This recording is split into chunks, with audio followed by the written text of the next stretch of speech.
आज की इस वीडियो में हम क्लास 11 में जितने ही बच्चे हैं उन सभी बच्चों का वीडियो रहने वाली है। आज हम केमिस्ट्री का जो आपका आज पेपर हुआ है उसके आंसर की देखने जा रहे हैं। इवनिंग शिफ्ट का ही आपका पेपर रहेगा और जैसे ही मुझे मॉर्निंग शिफ्ट की आंसर की मिलती है मैं आपको उसकी भी वीडियो प्रोवाइड कर दूंगा। आप एक बार डिस्क्रिप्शन में चेक कर लेना, अगर आपको लिंक मिल जाए तो फिर आप वहाँ पर से विज़िट कर सकते हैं उस वाली वीडियो पर, मॉर्निंग शिफ्ट वाली। और अगर आपको लिंक नहीं मिलता है तो फिर आपको थोड़ी देर बाद वीडियो प्रोवाइड हो जाएगी। और यहाँ पर मैं आपको बता दूँ, ये जो आपका पेपर था ये 5 सेक्शन में डिवाइड था। Section A, section B, section C, section D and E. और यहाँ पर सेक्शन ए में आपके 1 to 18 क्वेश्चन थे और जिसमें से सारे सारे 1 मार्क्स के थे। सेक्शन बी में आपके 19 से लेकर 25 तक क्वेश्चन थे, वेरी शॉर्ट क्वेश्चन थे, ये 2 मार्क्स के रहेंगे। और सेक्शन सी में आपके 3 मार्क्स के क्वेश्चन रहेंगे। और सेक्शन डी में आपके 2 केस स्टडी रहेगी जो पैसेज के फॉर्म में दी गई है, और यहाँ पर ये आपका 4 मार्क्स का। और सेक्शन ई में आपके 33 से लेकर 35 तक जो आपके क्वेश्चन रहेंगे वो लॉन्ग टाइप रहेंगे और ये रहेंगे आपके 5 मार्क्स के। अब मैं आपको आंसर्स बता देता हूँ और बाकी थोड़े बहुत आंसर मैं आपको नहीं भी बताऊँगा, और बाकी जितने आंसर मेरे को पता लग गया है मैं आपको बता देता हूँ। सेक्शन ए पे आ जाते हैं, फर्स्ट क्वेश्चन से स्टार्टिंग करते हैं। यहाँ पर आपको जनरल इलेक्ट्रॉनिक कन्फिग्रेशन बतानी थी डी ब्लॉक के एलिमेंट्स की, तो फिर इसका आपका आंसर होगा ऑप्शन नंबर ए। और सेकंड में आपका आंसर होगा, यहाँ पर आपको बताना था कि इनमें से किसका मैक्सिमम नंबर ऑफ एटम्स होंगे, इनमें से किसके पास नंबर ऑफ एटम्स ज़्यादा होंगे। तो फिर यहाँ पर 1 ग्राम ऑफ लिथियम, ये आपका आंसर हो जाएगा ऑप्शन नंबर सी। और यहाँ पर थर्ड क्वेश्चन में आपका जो करेक्ट आंसर होगा वो होगा option number C, 56 and 16। Fourth question में आपका जो करेक्ट आंसर होगा वो होगा H2 56.1 kg। और यहाँ पर ये जो आपका फिफ्थ क्वेश्चन है इसमें आपका करेक्ट आंसर होगा option number C, Hund's rule of maximum multiplicity. और यहाँ पर सेवंथ में आपका करेक्ट आंसर होगा ऑप्शन नंबर बी। और नाइन्थ क्वेश्चन में आपका करेक्ट आंसर होगा ऑप्शन नंबर डी। और यहाँ पर ये जो आपका 10th क्वेश्चन है इसमें जो आपका करेक्ट आंसर होगा वो होगा डी।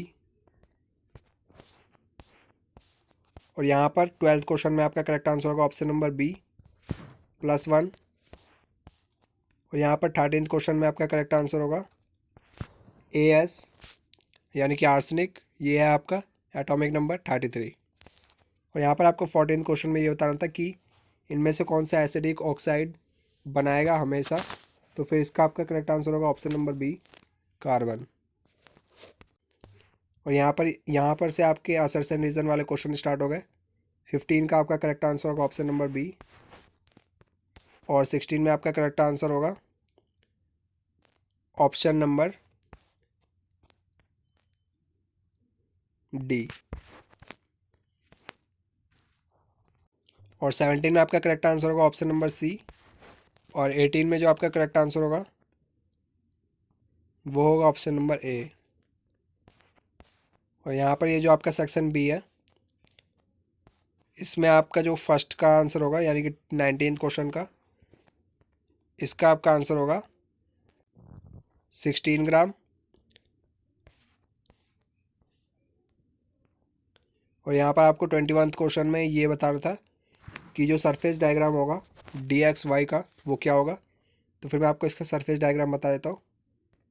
यहाँ पर आपको सबसे पहले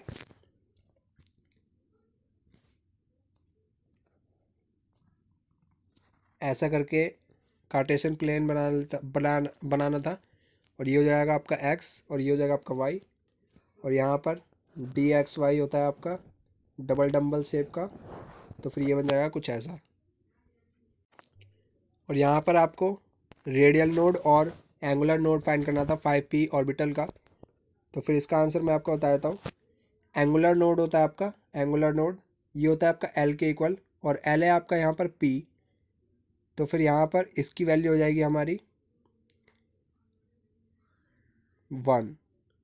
और यहाँ पर आपको रेडियल नोड निकालना था। रेडियल नोड होता है आपका n-l-1, यानी कि यहाँ पर आपकी n की वैल्यू है 5, l की वैल्यू है 1 और 1 -1 है आपका, ये हो जाएगा आपका 3।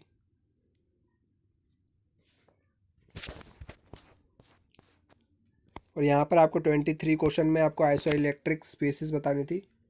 तो फिर आइसो इलेक्ट्रिक स्पीसीज वो होती हैं जिसमें डिफरेंट एलिमेंट्स के एटम्स होते हैं, पर उनका जो एटॉमिक नंबर होता है वो सभी का सेम होता है। और यहाँ पर आपको 2 एग्जांपल्स बताने थे आइसो इलेक्ट्रॉनिक स्पीसीज के, जिसके में कितने इलेक्ट्रॉन्स होने चाहिए थे, 10 इलेक्ट्रॉन। तो फिर यहाँ पर आप लिख सकते थे Al+3 और दूसरा हो जाएगा आपका सोडियम +1 और या फिर फ्लोरीन नेगेटिव। तो फिर यहाँ पर आप 2 एग्जांपल लिख सकते थे इन दोनों में से, इन तीनों में से। और यहाँ पर जो आपका 27 क्वेश्चन है, इसमें आपको बताना था कि यहाँ पर आपका कौन सा एलिमेंट आएगा। तो फिर यहाँ पर जो आपका करेक्ट आंसर होगा वो होगा P, यानी कि फॉस्फोरस। और इसी का सेकंड पार्ट में आपका जो करेक्ट आंसर होगा वो होगा यहाँ पर नाइट्रोजन। और यहाँ पर ये जो आपका थर्ड क्वेश्चन है, इसी में इसका आपका आंसर होगा ऑप्शन नंबर P एलिमेंट, यानी कि फॉस्फोरस। और यहाँ पर आपका 28 क्वेश्चन में आपको यहाँ पर नंबर ऑफ़ एटम्स बताने थे। तो फिर यहाँ पर आपके जो नंबर ऑफ़ एटम्स होंगे वो होंगे आपके 13 एटम्स। और यहाँ पर ये हो जाएंगे आपके 52/4, यानी कि 13 मोल्स। और 13 मोल्स को जब आप एवोगाड्रो नंबर से मल्टीप्लाई कर दोगे, जो आपका आंसर होगा वो आपका इसका आंसर होगा। और 52 मोल्स ऑफ He, यानी कि यहाँ पर आपको 52 को एवोगाड्रो नंबर से मल्टीप्लाई करना होगा। मल्टीप्लाई करके जो भी आपका आंसर होगा वो इन दोनों का आंसर होगा, और बाकी फर्स्ट वाले का 13 एटम्स।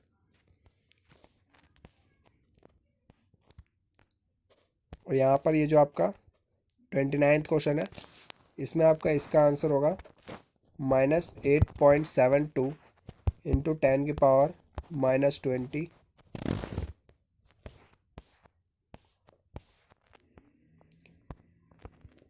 और यहाँ पर फर्स्ट केस स्टडी का आंसर आपको बता देता हूँ। फर्स्ट का आंसर होगा आपका DZ। और सेकंड में जो आपका सेकंड का और वाला पार्ट है, उसका आंसर आपको बता देता हूँ। इसका आंसर होगा आपका ऑप्शन नंबर C। और यहाँ पर थर्ड में आपका आंसर होगा ऑप्शन नंबर A। और फोर्थ में भी आपका करेक्ट आंसर होगा option number A। Second case study में आपका करेक्ट आंसर होगा ऑप्शन नंबर C। और इसके सेकंड पार्ट में आपका आंसर होगा ऑप्शन नंबर A। और यहाँ पर ये जो आपकी n की वैल्यू आएगी वो आएगी 2।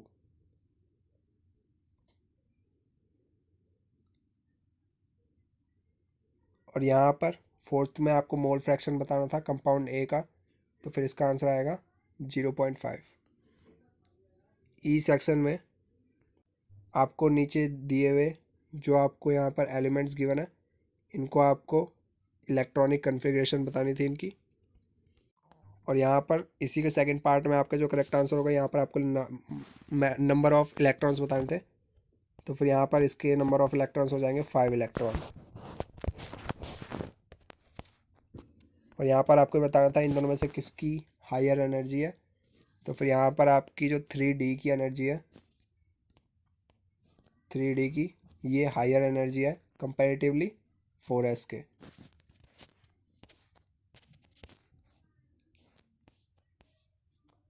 और यहाँ पर आपको स्ट्रक्चर बताना था इथीन और बेंजीन का। और यहाँ पर आपको सिग्मा और पाई बॉन्ड रिप्रेजेंट करने थे।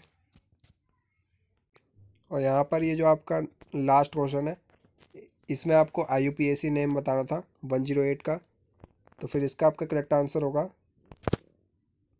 अनिल,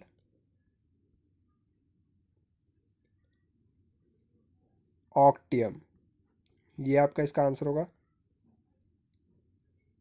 और इसी में जो आपका सेकंड पार्ट है, इसमें आपको ये बताना था, right molecular formula of binary compound formed between P and F, यानी कि फॉस्फोरस और फ्लोरीन के बीच में जो कंपाउंड बनेगा वो आपको बताना है। तो फिर यहाँ पर आपका PF3 भी बन सकता है और PF5 भी बन सकता है। इन दोनों में से जौन सा भी आपने आंसर लगाया वो दोनों ही सही है।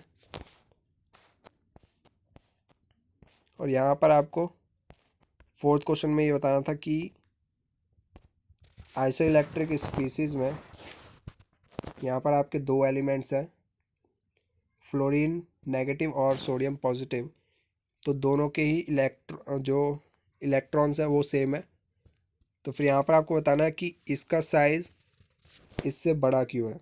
तो फिर यहाँ पर इसमें जो आपका करेक्ट आंसर होगा कि यहाँ पर जो इसका न्यूक्लियस का Z इफेक्टिव चार्ज होगा सोडियम पॉजिटिव का, वो यहाँ पर ज़्यादा हो जाएगा। इसकी वजह से उसके जो प्रोटॉन्स होंगे वो इलेक्ट्रॉन्स को बाउंडेड करके रखेंगे। और यहाँ पर फिफ्थ क्वेश्चन में आपका जो करेक्ट आंसर होगा, जो आपका फिफ्थ क्वेश्चन है, यहाँ पर आपको दो एलिमेंट्स बताने थे जो बेसिक ऑक्साइड शो करते हैं नेचर में। तो फिर इसका जो आपका करेक्ट आंसर होगा वो होगा, जितने भी आपके मेटल्स हैं वो बेसिक ऑक्साइड फॉर्म करते हैं। तो फिर यहाँ पर ये जो आपका ग्रुप 1 और ग्रुप 2, ये दोनों ही आपके करेक्ट आंसर हो जाएंगे। अगर आपने इन दोनों में से किसी एक का दो एलिमेंट्स लिख दिए हैं तो फिर आपके वो करेक्ट आंसर हो जाएंगे। तो फिर इस वीडियो में इतना ही, बाकी मिलता है उसे नेक्स्ट वीडियो में किसी ने डाउट साथ। तब तक ले जय हिंद, जय भारत।